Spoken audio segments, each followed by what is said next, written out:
Welcome to another episode of It's a Long Road, the Rambo Series podcast. I am your host, Ryan, and with me today we have a special guest host who goes by the name of Matthew Cherno. Did I get that last name right?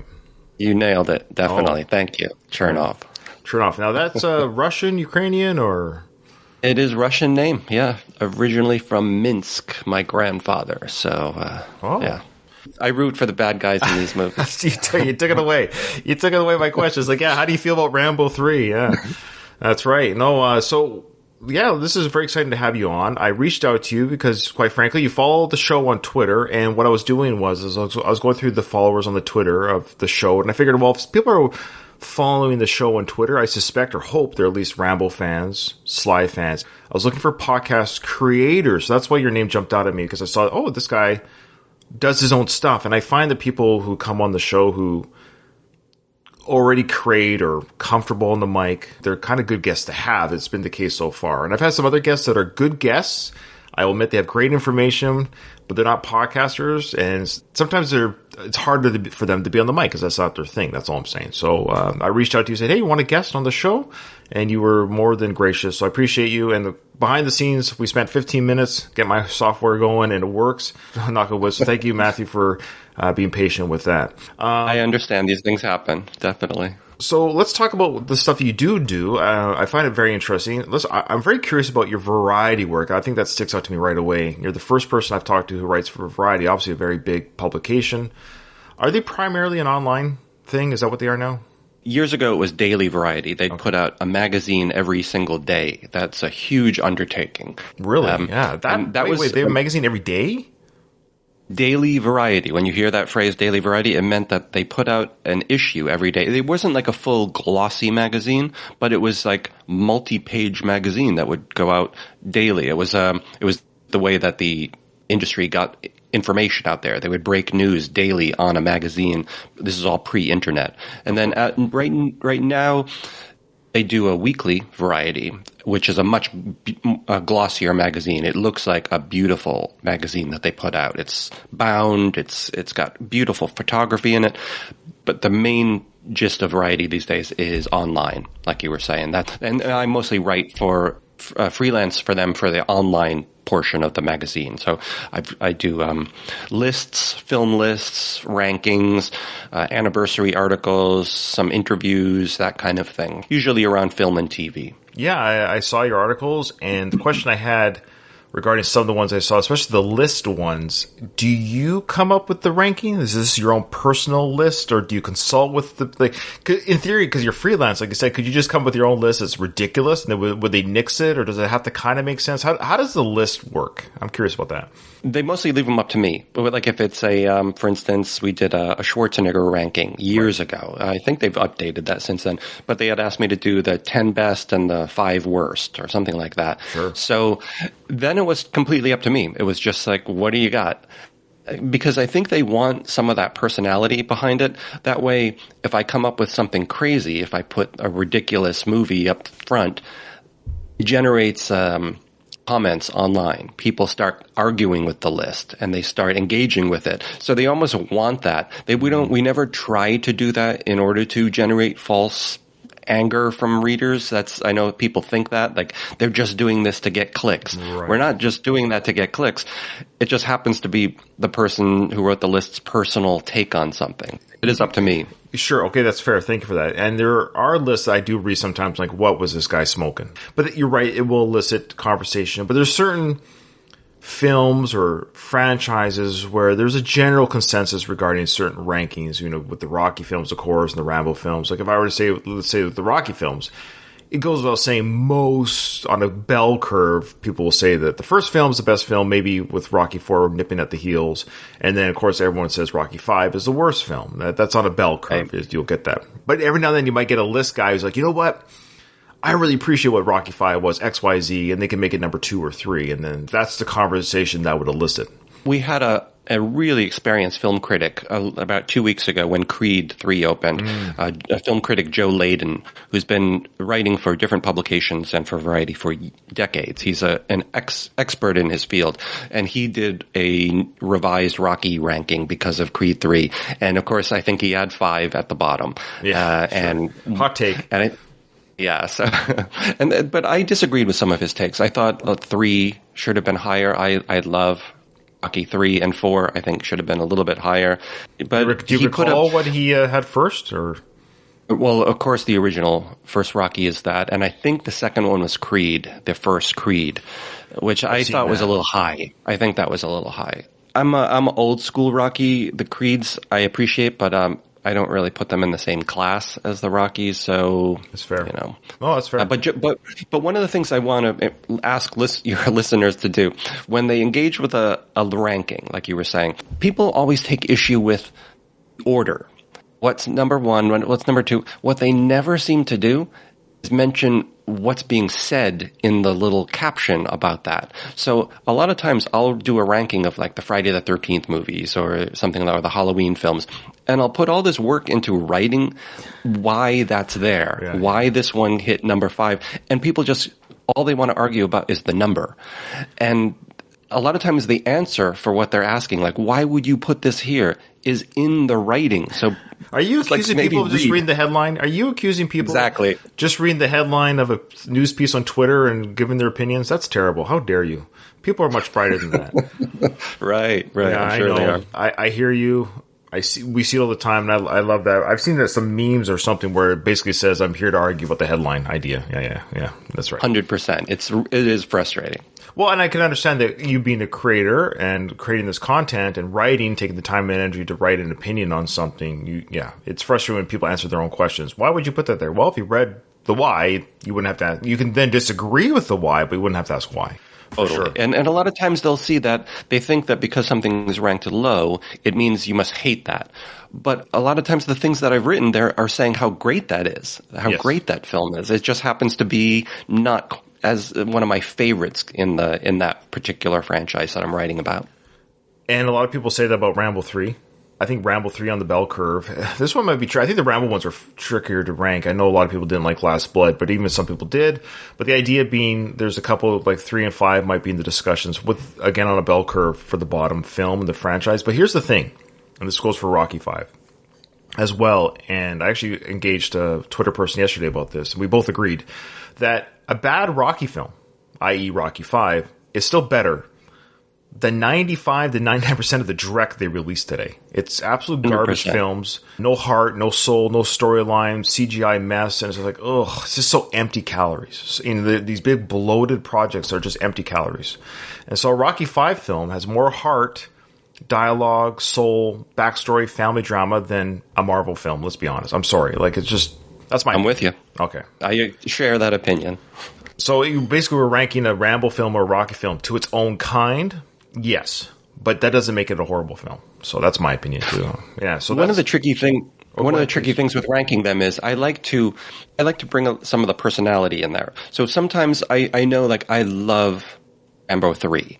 I would put it, I know people wouldn't agree with this, I would put it number 2 on my ranking. Wow. So, and some of that comes from the moment that I saw it in the theater. That whole summer that it came out was a really fantastic summer. There was a lot of stuff happening. So I associate those good times with Rambo 3, in addition to loving the movie. I know sometimes with ranking, you don't want to bring that in, or people think you shouldn't bring in your own personal, but I do. I can't help it. I'm leaning into that. When I write my rankings, they include that. It's not just that. It's not just about my, what was happening in my life at that time, but I do take it into consideration along with a lot of other factors. So, I think it's very human of you.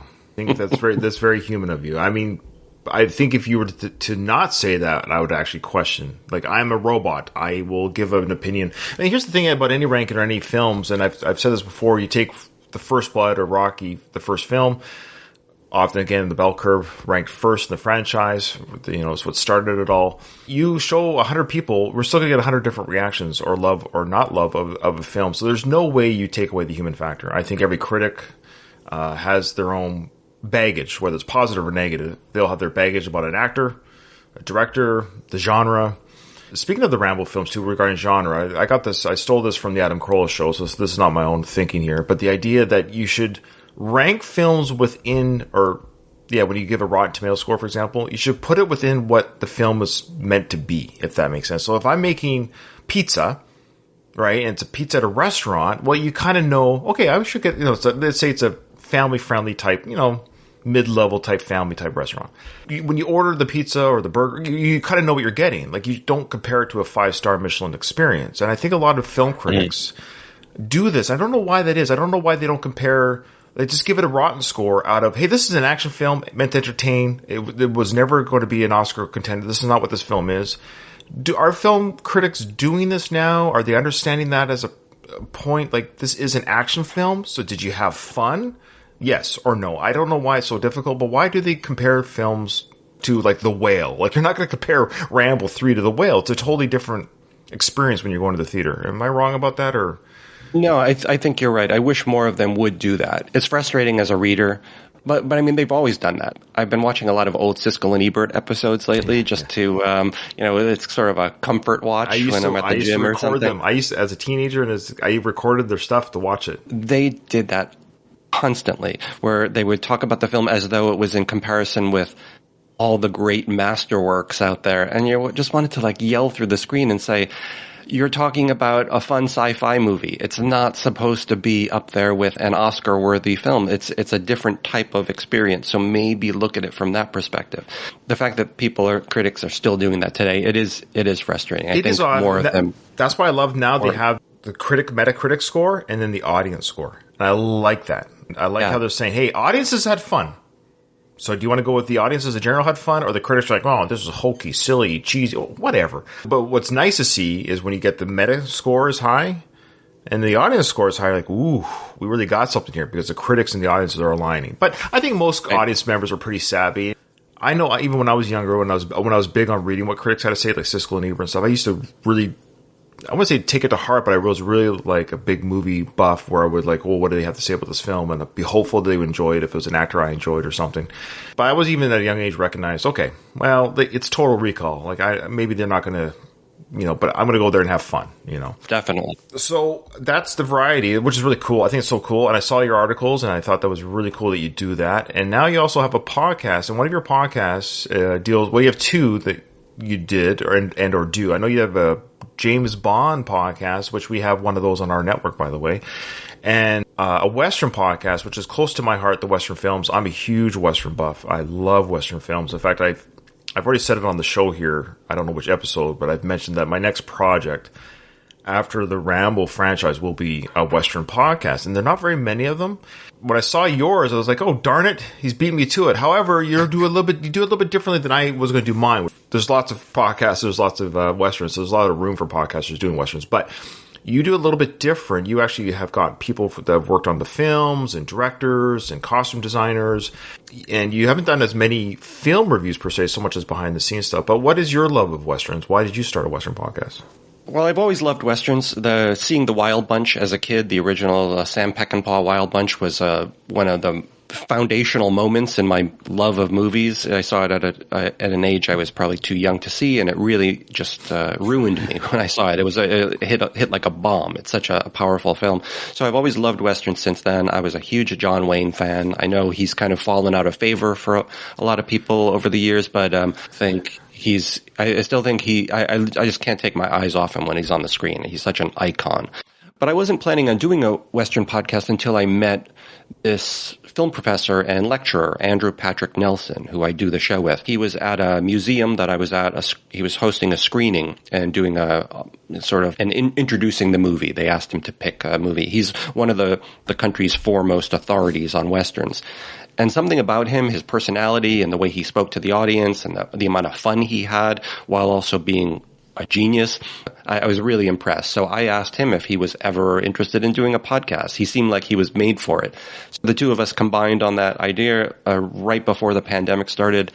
it was everything I wanted it to be. I have one of the smartest guys I know as my co-host, so he's the brains of the operation, and I'm the sort of heart of the operation who comes at these films more as a fan's perspective. He comes at it from a historian's perspective, and I think that combo works pretty well. It has anyway, and it's just a fun show to put out there. Good, and you just released a new one in March. You want to speak to what that one's about so people can get a gist of what you talk about and check out your show? Yeah, we did. And tell the name of your show. I don't think we've done that yet. Sure. The show is called How the West Was Cast. Not at random. We don't pick topics or films. It's usually something that's sparked it in us. And so Andrew recently started editing a new book series that's coming out this month, actually.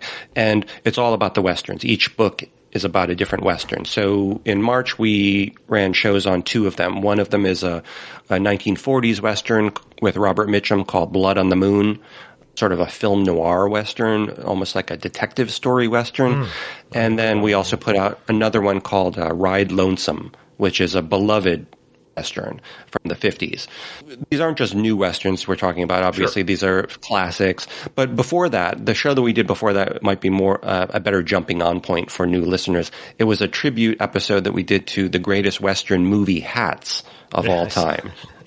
And that was fun, where we covered like almost 20 of our favorite Western movie hats. And we had an actual hat maker on the show who makes authentic Western hats, cowboy hats, and he told us about the history of the cowboy hat, how he makes them, what his favorite cowboy hat movies are. That's a really fun episode. I would recommend the hat episode to start with. Great stuff. If you're a Western fan, check out his podcast. Okay, well, what is your overall fandom then of Sly and or the Rambo films? When did you see them in order when they first came out, or how did that work for you? Yeah, I saw them in order. I remember junior high school, when First Blood came out. It's another one of those movies. It landed the perfect time, and it blew every guy I knew away. All of my junior high school friends were talking about First Blood. It was almost like seeing that movie was like a rite of passage there. Everyone was saying, like, did you see it yet? What was your favorite scene? Do you believe when this happened? It was such a big moment for us kids at that age. One of our friends' brothers took us to see it. He was slightly older, so he got us into the theater. And ever since then, I've loved this franchise probably more than the Rocky franchise. Oh, nice. The Rocky franchise are sometimes hard for me to watch those because they're so emotional. They're so thoughtful. But the Rambo franchise, I return to over and over and over again. And it all started with that first movie. And then I remember clearly each of those next films. The only regret I have with the Rambo franchise is that there was such a long space of time between 3 and 4. Sure. I just wish he had been turning out a couple of more, that we had a few more Rambos in between those two. That was a long period, and he was doing all those other movies like, The Specialist and Assassins and all these other kind of Get Carter. Like, why do Get Carter? Just do another Rambo. I don't think he fully appreciated that franchise during that long dead period in between 3 and 4. And what a lost opportunity that was to make those films when he was. Don't get me started. I know, right?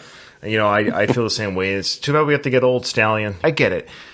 You want to be more than Rambo or Rocky, but at the end of the day, now ironically he went back to, because it's kind of like, hey, it's okay. There's nothing wrong with that. There's no shame in that. Being known for those two characters, that's not a bad legacy. He was prime age to still do that kind of stuff. And but yeah, I mean, we still got 5 Rambo films and 6 or 8, including the Creed films with the Rocky character. Nothing to sneeze at. It's fantastic. It's I'll take what we've got. Rambo 5. He keeps the long hair. Is it a better film? Yes or no? I love Rambo 5. Would it be better?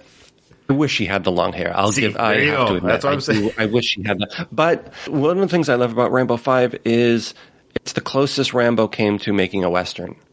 It is Rambo on horseback. When I talk about Rambo 5, I'm only talking about the international cut, the longer cut, the whole flood sequence at the beginning. The theatrical cut, I don't watch that anymore.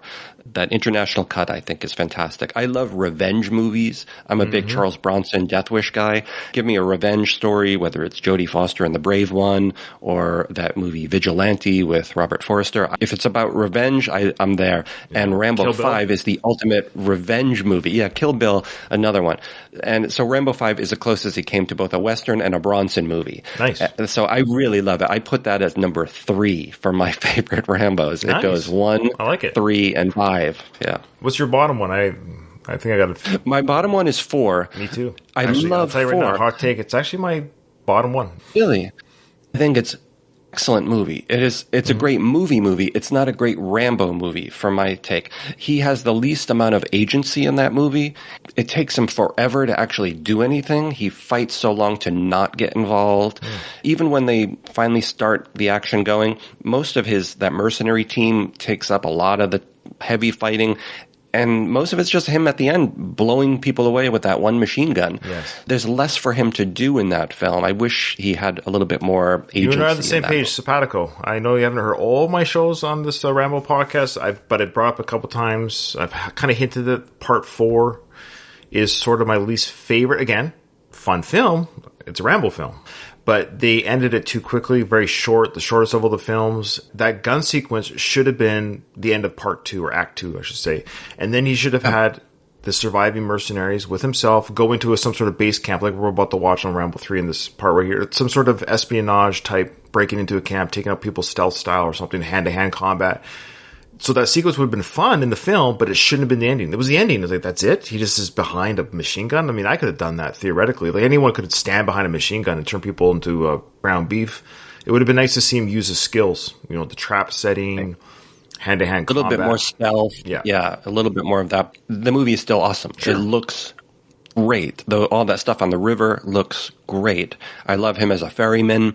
I love that movie. I watch it all the time, but it's not my favorite Rambo. It's well, I do another podcast, plug it real quick here. It's called The Worst of the Best Podcast. So if you listen to this show and you like the things I do with dear listeners, it's called The Worst of the Best. And that's exactly what that podcast is about, is we take lists or franchises. It could be anything. Look at the topics when you Google it.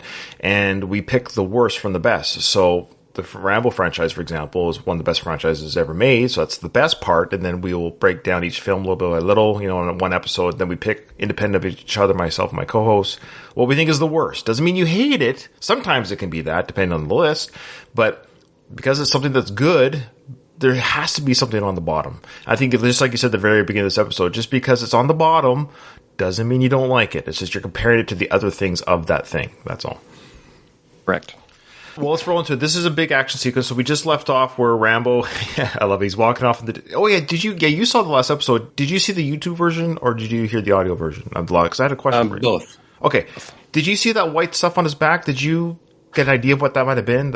I couldn't tell what it was. I thought it was just some kind of digital smudge or something. I couldn't really make out what that was. Yeah. Okay. Fair enough. I just wanted to get a real-time second opinion. Whatever it was is off his back now as he walks away. It looked like Scotch tape. If anyone's listening and knows what was on the back of Rambo's back, be very curious there. Okay. Or Stallone's back, really. I think it was put there for Stallone, not for the Rambo character. Possibly. He's walking away for the discussion where he tells the tour guide guy that, Troutman would do this for me, and he walks away.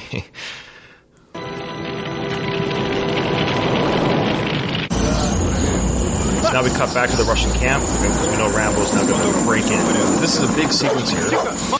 What's so great about this for me, where this sequence comes in, is that it's such a major transition. We've gone from daytime massive action sequence to nighttime stealth sequence.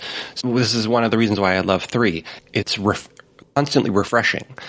Now we're in a whole new setting, a whole new time, a whole new style of action. Now we're going quiet. No more explosions for a while. We're going, suspense instead of bombastic action. And that's what this sequence is. This is stealth Rambo. This is, which is one of my favorite Rambos. I wish he was stealthier more often. Yeah, great point. Yeah. I think I said 1 or 2 episodes ago, the same thing, that I don't know why this film is maligned as much as it is, because it's Rambo doing everything. Stealth, traps, thinking man, like shows you how well he knows the base, the planning stage, all the things. It's why it's one of the longer ones too. It's an hour and 40-minute film.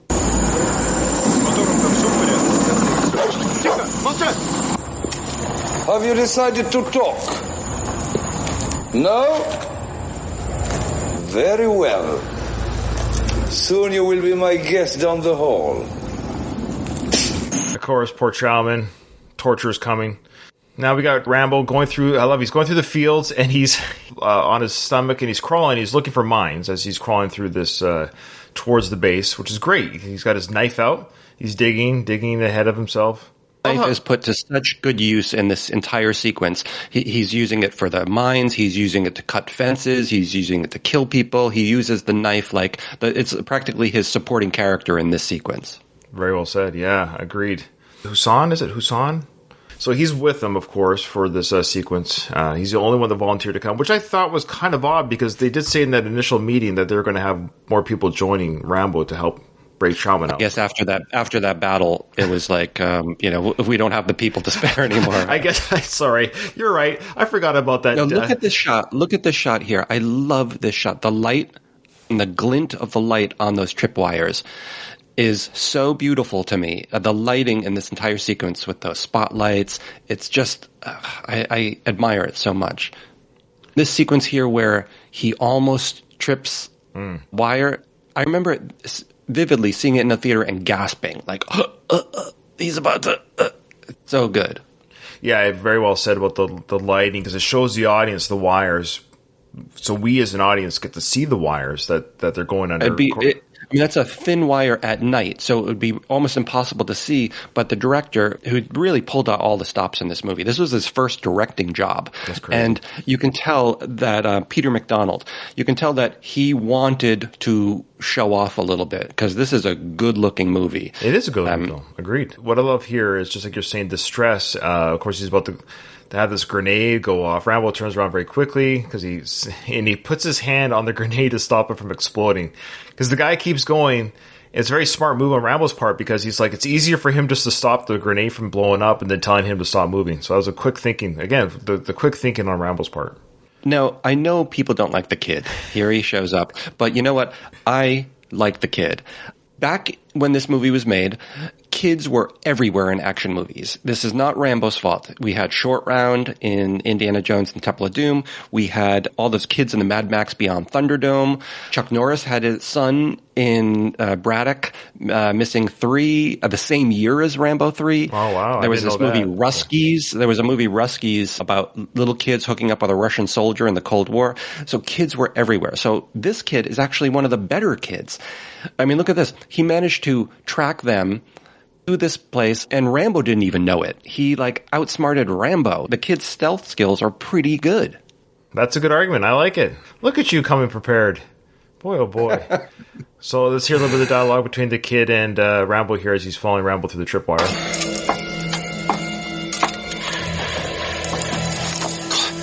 So Rambo tells him not to come though. Stay here. Stay back. No, he's constantly... the kid is right. Now go back. He doesn't want another body on his conscience. Yeah, he doesn't want another on his conscience. I think the kid could have pulled it off if he had believed in him a little bit more. He's stealthy, he's small, he's brave. I think he could have done more. Agreed. Good point. Understand? It goes on. He tells the kid, I don't need you dead. That's a fair point. I don't need you dead. So he's on the lookout there. So the kid is staying. He's obeying Rambo, at least for now. He's staying there looking around. Okay, so so right now a prisoner is being pulled out of a cell. Trauman's seeing this happen, and this guy's just flailing Look at around. that! Look at that canted angle too. In the prison sequences, you get all these canted angles to start showing us things are really bad here. The director's showing off a little bit, adding visual style to this sequence.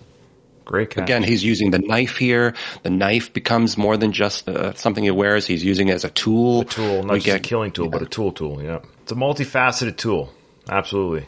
So the prisoner, the actor, I just love watching the sequence there because it's obviously a movie, but knowing that the actor who's being pulled by the big Russian soldier, he's just flailing about. I think it's just great physical acting by this side actor doing that, being pulled down the hallway because he's about to be tortured. And Trauman's kind of seeing what's going to happen to him coming up. That's what would be scary for him. So as tough as you think you are, I don't think anyone wants to be electrocuted. Now, this sequence always reminds me of a James Bond movie. This is Rambo setting charges everywhere. Pierce Brosnan does the same thing at the beginning of GoldenEye. This is like Bond Rambo. Right. He's kind of already planning his exit strategy while he's entering. It's great. Yeah, I love the old detonator. We talked about this before, about how C4, these explosives, they were a big thing for a while. And of course, this was part of the care package that Rambo received, was the detonators. We're about to see the blue light come to use. Of course. In the sequence. Yes. Of course. Wasn't just a joke. No. Yeah, that's what I love. We're seeing all the kit the kit and caboodle being used here as Rambo asked for this stuff, so it's being utilized. He's got a little pouch of detonators placing sporadically throughout the camp. It's almost an entirely wordless sequence, you'll notice, too. There's no dialogue. This is just visual storytelling. This is like a graphic novel that you're watching. We don't need a lot of this dialogue to tell us what's happening. It's the director using his camera to tell a story. I love that. And then interspersed with Rambo going through the camp, laying out the detonators, being stealth, we're cutting to the scene of this poor prisoner who's about to be tortured for information. And the yelling that the prisoner is receiving is in, I assume, would be Russian. So we as an audience don't hear what's being asked, but we can assume they're just saying, tell us what we need to know or you're going to be hurt. Talk about the filming here, the cinematography. Look at the main Russian bad guy leader sitting in the shadows.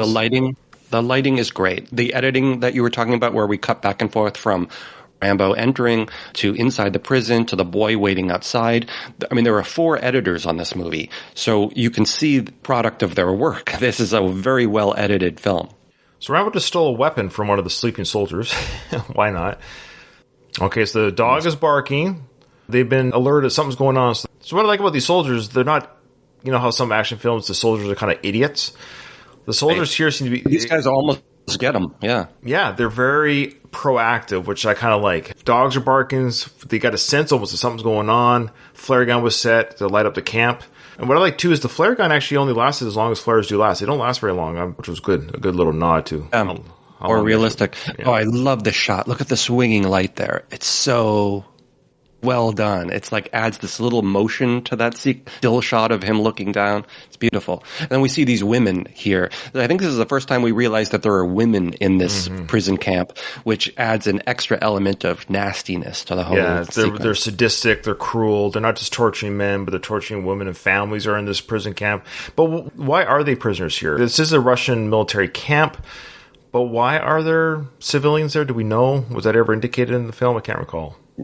I don't think so. I think we're just supposed to think that they'll take whoever. Terrible things are. Yeah, they'll take whoever. Maybe they're trying to use them as bargaining chips or to just having fun with them or something. It's horrible. It's like just a bad sequence that adding those women here. This tank sequence, I love this part. This is like tank porn to me. It's like we get all these great shots of the treads of his back, of the things shaking around the camp as the massive tank rolls in. It's really well used in this sequence. And for our listeners, of course, we're talking about when Rambo is underneath the tank, so he uses the tank as a stealth to travel throughout the camp. No one would think to look under a tank, right? You wouldn't think to look under the tank as it's driving through to see if somebody's being dragged underneath. Was it Indiana Jones? Was it Raiders of the Lost Ark where he was under the tank? Big tank sequence in the first one, where there's like fights taking place on it, and yeah. The great stunt work by whoever did the stunt work for Indy in the film. So what I love, of course, about Sly is that he does his stunt work. It's a little bit slower, but that's still him being dragged under the tank. And I think that's great that Sly does that. This stuff in the prison camp itself is like horror movie stuff. This is like out of Hostel or one of those Eli Roth movies. It's like horror stuff. Uh-oh, the kid's in the camp. He didn't obey Rambo. He snuck in. Kids never listen. That is frustrating. He doesn't blow it for them. It's pretty good. Yeah, he doesn't ruin it for them. They just shot a prisoner, just cold-blooded, killed a prisoner. So it is showcasing the evilness, the corruptness. Love that push-in on Rambo as he jumps down that hole. He jumps down almost in slow motion, and without a cut, the camera whooshes into him. It's just a one-shot. It's so great. Yeah, there's been a couple of those zoom-in shots. I noticed that, too, when he was cutting the wire, they zoomed in on it as well. It's a style that we don't see very much anymore of that. Again, it's showing off. It's a director who's like bringing it. He's a camera operator. He knows how to use that camera, and you can tell. So Hassan is still going around planting detonators. Rambo is now inside the building, very close to where prisoners are being. Of course, he sees the prisoners being tortured. He's like inside the hornet's nest now. This is inside the hive. So the tension is just ramped up. Awesome lighting again from those spotlights that are being shined everywhere. He keeps using them. You get those lens flares. The use of light and shadow in this sequence is really strong. Yeah, it is a really great sequence of events. I mean, of course, I've seen this film many times, breaking it down and watching the activity that's it's a bustling now. It's kind of over the top, just how busy this base is. That's the movie we mentioned before, just how busy this base is. You've got prisoners and guards and activity and torture. It's just, what a busy day of torture and everything. It's just funny. Next, we shot this one guy. We're like, do they just torture from 8 to 4? Is it 24/7? It's just like a constant rotation of torture and death. And you can tell he almost senses something's wrong. Yeah, it's like pauses. It's a feeling he gets. That shows that villain is good. Like he's attuned to his base. It's a disturbance in the force of when Vader feels Kenobi's presence. Looking at these close-ups, this is the sweatiest Rambo movie of all. Hands down. There's more sweat in this film than... He glistens through most of the movie. What do you think Sly has on his body as an actor to make that glistening? Is it some sort of makeup or Vaseline? Or? Yeah, I think they spray him down with some kind of... Yeah, like some kind of Vaseline or something. Some kind of... I forget what that stuff's called. They're constantly spritzing him, probably. Smashed up against the wall. Just knocks him out. It looks like. So that guy got off easy. He's just knocked out. So he goes up to these poor women who, bless their hearts, they must be fresh captures because they look pretty well put together. And Rambo goes up to them and says, "Hey, where's the American?" Like, "Oh, that's great. We thought we were going to be rescued, but you just want to rescue the white guy. Cool, thanks, bud." Yeah, he doesn't let them out. I mean, but he knows he can't afford that right now. They run out of there and they give it up. Yeah, there's no way they would escape. He gets them out. There's actually safer right now inside the cage than running around. Right. American.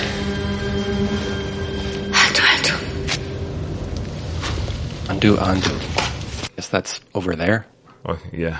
I love the classic jail cell keys he takes from the guard and the ring with the big, ring with these old school cell keys. It's a comic book. Yeah. It's like a cartoon ring. So he's got the keys. Now, these close-ups through the door are some of my favorite shots where we just get their eyes. It's like right out of a Sergio Leone Western or something where he would focus on those close-ups of the eyes. Trauma can't believe it. He probably can't believe it, but believe it at the same time. John, how the hell did you get in here? Can you move? You're damn right I can. Let's go.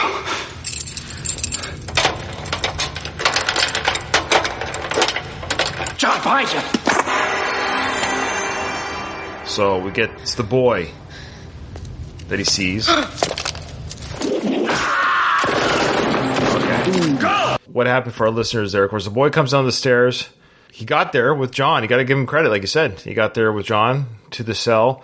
But as the guy got the knife in his throat, his trigger finger still went off. Now you have gunfire going off in the prison cells. No more stealth. It's over. It's done.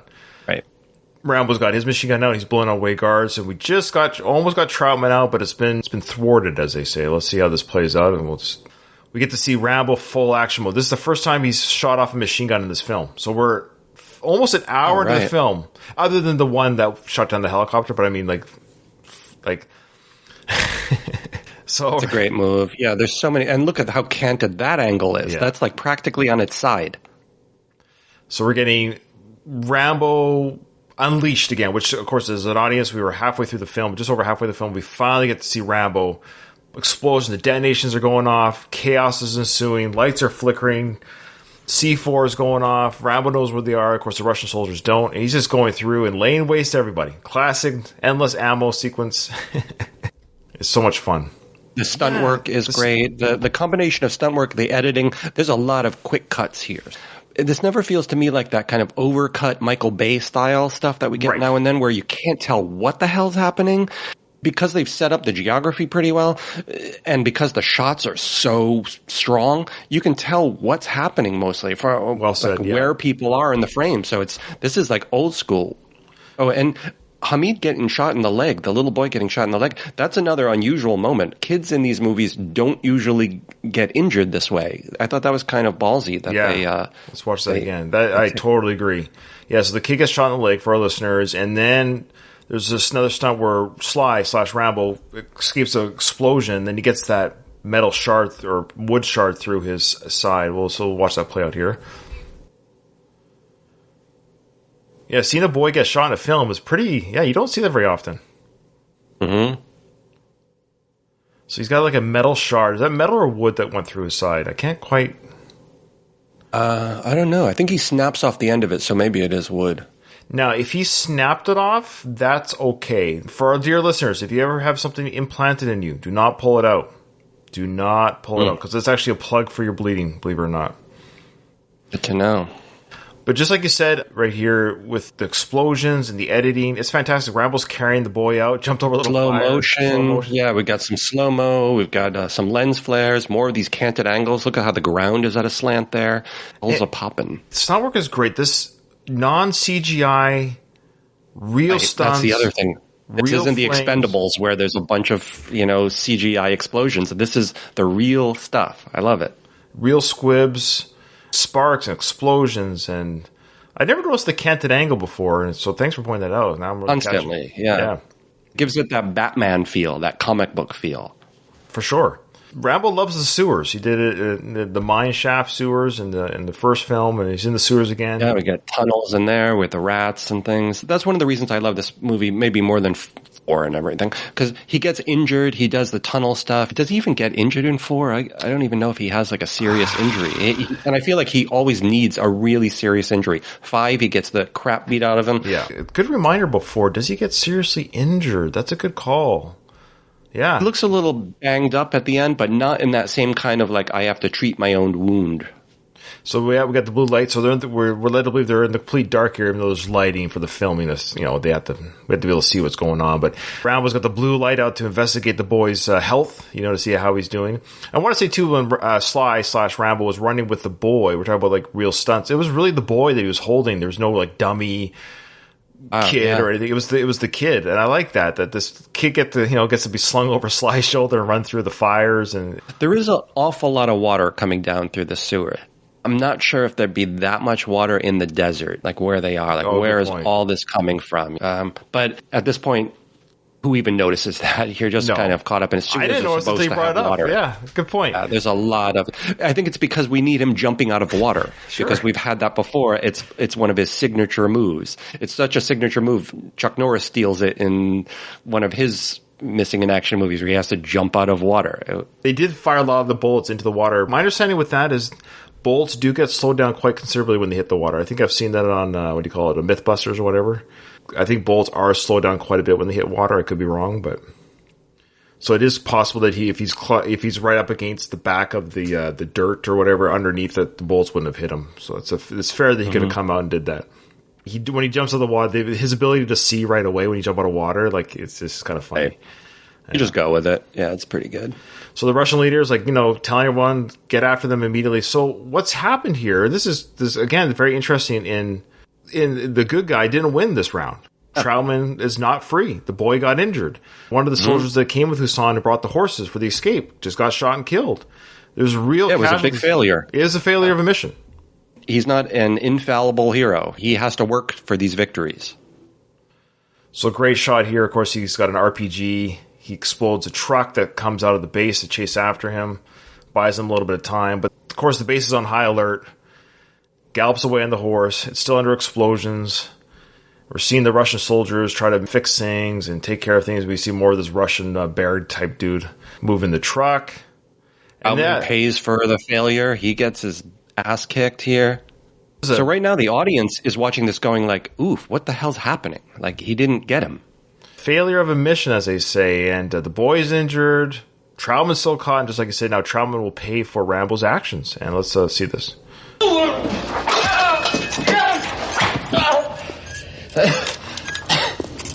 Who is this terrorist? What makes you so valuable to him? This bastard tried to destroy me tonight, but he failed. At sunrise, I will hunt him down and have his skin hanging on the wall. You don't have to hunt him. What? He'll find you. Are you insane? One man against trained commandos. Who do you think this man is? God. Oh, God would have mercy. He won't. These lines are so awesome. It's fantastic. God would have mercy. He won't. it's almost like this failure had to happen just so we could have that line. Oh, man. They're in the cave, and let's just hear the conversation about happening here. So what's happened here, folks, is they're in the cave. They're treating the boy's leg injury. It looks like he'll be fine. They're hidden. It's all right. There's nobody there. All right. This'll hold a while. What's the fastest way out of here? Northwest. There is trail between mountains. About 3 kilometers from here. The trail is very difficult. Now you take the boy and go. I want to stay. Can't. You cannot go back there. We must all go to Pakistan. No, I gotta go back. I know he's your friend. But you cannot do this. You both will die. For what? Come with us. Just do what I say. If it could.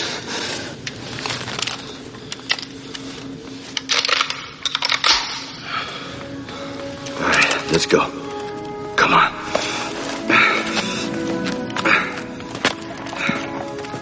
He took one round of ammunition out. Of course, the boy and Hassan are leaving. They're parting ways. He took out one round. Now, when you first time watch this, of course, you would have no idea. Why is Rambo just taking out one bullet? It doesn't make sense. What's in store here? It's kind of a smart writing to have this. Mm-hmm. It takes a repeat viewing because some people might forget why does he have the one bullet. So it's clever little writing there. The boy asks, "Will I see you again?" I see you again? Sure. That's probably fair. Sure. That's pretty moving when he gives him. So yeah, for our listeners, so he's now handed over Ko's necklace to the boy because he asked earlier, "What is this?" It brings him luck, and so Ko's kid's necklace performance is pretty good. Yeah, the kid. You're right. The kid's performance is not bad. You're right. One co-host did crap all over the kid. He's a part of the network. He's kind of an honorary guy. He likes to find. He's a bearable kid. I've seen a much worse job. Definitely, he's not precocious. He gives a good performance.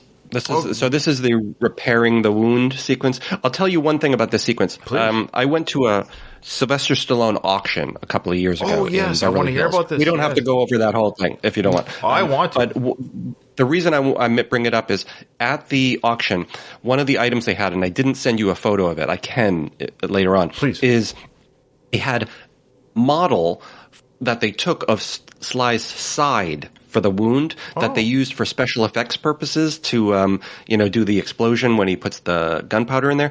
And somebody turned it into a sculpture. They took the actual cast of his side and turned it into a sculpture and auctioned it off. And it's one of the weirdest looking pieces of art I've ever seen. It's just a Sly wound. It's really cool. I don't know how much it sold for, but that is hilarious. I love him treating his wounds. It's not a Rambo movie unless he's doing self-surgery. I think he always has to stitch himself up. Yeah, this is a great effect. I remember, of course, as a kid seeing this in the theaters. I was, like I said before in one of my episodes, my mother took us because we were too young to see this without an adult. And seeing the sequence of him putting the gunpowder into his wound, and now we're like, oh, he's going to seal himself. And we can see that it was a through-and-through object. So you're right. He kept this way. He did snap it off because he pushed through the rest of the... And now he's going to light the gunpowder through his wound. It's a great effect you're talking great about. Great effect. Where the fire goes through. I love this sequence. And it's so well done. Like, this isn't acting. He's not... I know people think sometimes this isn't acting, but he's acting. That effect, the fire effect on both sides. No CGI again. They built some kind of rig for his body. It's really cool. Yeah. Right there. Yeah, they built up his side. The camera angle is hiding some of positioning there. When I send you the photo of the cast that they made, you'll see how much of it was phony. Did they put that on his body? Is that what it is? They put that on? I think they did, yeah. They cast it in latex or whatever they do, then they attached it to him, had some kind of fire effect. That's heavy, to add fire to your makeup effect. It's pretty cool. It had to be hard to pull off because they only show it for a brief that's glimpse. Funny. We paused it right here, and they could have held it longer. I'm looking at it right now. It's a great... They could have made that shot longer. I don't see quite where the makeup ends and the skin begins. So they did a great job there. If they left it running any longer, you might start seeing the seams or something. Sure. So it almost had to be that quick. Fantastic. So that sequence, though long, of course, people who've seen this movie seen it 100 times. They know what we're talking about. I'm glad I had you for this one, Matthew, because You were very knowledgeable on the camera angles and behind the scenes stuff, and some of your notes there were amazing. Thank you so much for being an incredible insight on this episode. And I'll ask you, how did you do? How did you have fun? I hope on this episode. Terrific. Yeah, I haven't done one of these shows where you actually watch something while it's happening. My podcasts are all just audio. There's no video component to them at all. So I was a little hesitant about that, but no, this was a lot of fun. It's fun almost watching a show with somebody and then commenting on what you're seeing. It's pretty good. Well, good. I think it's one, I don't know how many of us do it like I do. I'm not saying I'm an innovator or anything, but I don't know very many. I've listened to a lot of movie podcasts, and I don't know of how many do it this way. So I tried to bring something a little bit different, unique to the table with a movie podcast. So thank you so much, Matthew, for coming on. You were a wonderful guest, truly, for you to take the invite. And I'm just a small time podcaster, for you to take time out of your schedule on a Sunday and speak Rambo. It's pretty fun that we get to do this in this world. It's kind of cool that the world's a little bit smaller, where we can talk to strangers and but come together on a Rambo film. Who would have thought when this film came out in 88 that we'd be talking about it online in 2023? So it's hard to believe. It is hard to believe. Boy, is it 35 years this came out? Oh boy. Is it? Yeah, I think has an anniversary here. Oof. 5 more years I can write a 40-year for Variety, about a 40-year look back at Rambo 3. That's crazy, man. That is insane. Well, I'll be reading it for sure. So, again, plug your projects and where people can find you. How the West Was Cast. That's the Western podcast. If you love Westerns, we don't only talk about Westerns. Each episode is about a Western, but a lot of other films come up, random subjects, other kinds of things. It's not just for Western fans. I like people to know that. So that's the one I would listen to. And then you can find my articles for Variety if you just go to MatthewChernov.com. That's all my list of articles there. I have a Tulsa King article coming out on Monday about the production design of that show. And then next week after that, I have an article coming out again on Tulsa King about the costume design. Nice. I talked to the costume designer who talked to me all about dressing Sly. Whenever she gets one of his outfits, a suit for Tulsa King, this was something I didn't know, was that she always has to get 2 sizes for him, because she says he's so large on top and so small on the bottom. When she buys suits for him for Tulsa King, she has to buy an extra large and medium. So he wears the extra large jacket and top and a medium on the bottom, because she said he has a tiny little waist. That was her quote. That is hilarious. That's a great insight. Based a lot of his looks. Yeah, she based a lot of his looks on John Gotti. Okay. Well, you can read the article. It'll be on Variety in a couple weeks. I appreciate the insight. I forgot to say before you go, talk about. If you have time, I want to hear about your auction. So explain the auction. I'll show the pictures with this episode. So if you want to, I'd like to hear some of that. In 2021. In Beverly Hills, I live in Los Angeles, and in Beverly Hills, they were having a massive auction for the property and the life and property of Sylvester Stallone. He put up a lot of his memorabilia. Right. This was Sly doing it.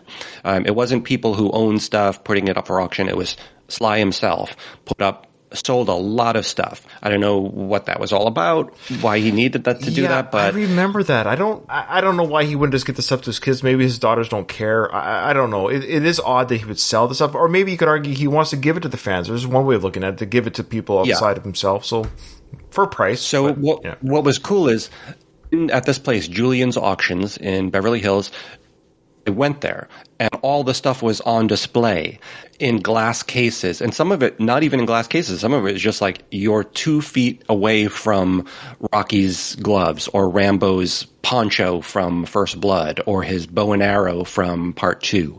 You can breathe on those items. They're right in front of you, the original props. It took me aback to see those iconic costume items, weapons, scripts, memorabilia, all kinds of stuff like that, to have it right in front of you and to see that you could actually bid on it. The stuff sold like crazy. The prices that they got for some of this stuff is amazing. I wrote down some of them. Rambo's knife from First Blood, the actual prop knife that he uses in the original movie, they were originally asking between $10,000 and $20,000. That was the starting bid. Jeez. Sold for $128,000. Wow. $128,000 for that one knife. If you're the guy that bought the knife, and I'm assuming it's a guy, let's just be honest. If you're the guy that bought the knife, can you send me a message? I want to interview. I want to interview the insane fan that bought that. If you don't mind, that'd be. I sent you a photo of that knife. So yes, you yeah. So when we talk about each item, I'll put the photos up for the YouTube. But yeah, what else? There was also his poncho. You know that thing he wears in First Blood. That whatever that is, like burlap sack he wears. Now they found that on site. That was, did they? They found it. Well, when I went to the auction house, they had it on a mannequin. It was draped over one, the actual poncho, and that sold for $76,000. It's crazy. That's what I mean. This is crazy, Matthew. So I talked about it on the first season when we covered First Blood, but that burlap thingamajig or whatever was found on site. They actually just literally pulled it off the ground and used it for the film. So that thing that was tossed by some construction worker or whatever back in the 80s ends up selling for $75,000. What a journey for that piece of material. That's hilarious. So his bow and arrow from First Blood Part 2 was a bargain for $51,000 for the bow and arrow. Steal. His headband from First Blood Part 2, the red headband that they had on a mannequin, it was so cool to see the headband, that sold for $22,000. A piece of cloth. Piece of cloth. His short blade machete that he makes in Last Blood, you know, the sort of the one he's building at the start of the movie, that one was probably one of the least expensive items. It sold for $19,000. The most expensive item of the entire auction, and it wasn't just Rambo, it was every Sly film. It was all kinds of stuff. But the one that that got the most money was, understandably, Stallone's handwritten Rocky script pages, because he writes by hand. And so those sold. Don't tell me the price just yet. Don't tell me. So how many pages? I'm not sure, because it was bound. You could see the top page, but I don't know if it was the entire script that's still lingering around. I mean, it's a long time to keep. It sold for $500. Close. $437,000 for the script pages. My favorite item to see it, and it was the funniest one, was Rocky's mouth guard from the original Rocky. The little thing he puts on his teeth when he fights Apollo. Yeah. That sold for $6,000. Oh, gross. All right. Oh, man. That's pretty yeah, boy. I assume it just went to Sly's pockets. I don't think it was for a charity. Am I wrong? I didn't see any mention of charity. No. If you go under search for Julian's Auctions, they auction celebrity movie items and things like that. Okay. They have a brick and mortar store in Beverly Hills. They have a nice online site, Julian's Auctions. You search Julian's Auctions in Stallone, you can see what they got for every item, how much it sold, and what was there. It's hundreds and hundreds of items. It's wonderful. All right. Well, that's amazing. Thank you so much again on the YouTube version. So if people are just listening to the audio, just check out It's a Long Road, the Rambo series podcast on YouTube to see the pictures that Matthew's talking about, because those will be put there. At the very least, you can see the photos that people spent tens of thousands, hundreds of thousands of dollars on. So Matthew, you were kind enough to send those photos. So thank you so much. And more importantly, you were kind enough to come on the show. Thanks for taking time of your day. But unfortunately, Matthew, I'm sorry to say the episode is over. Nothing's over. Nothing. Just don't turn it off.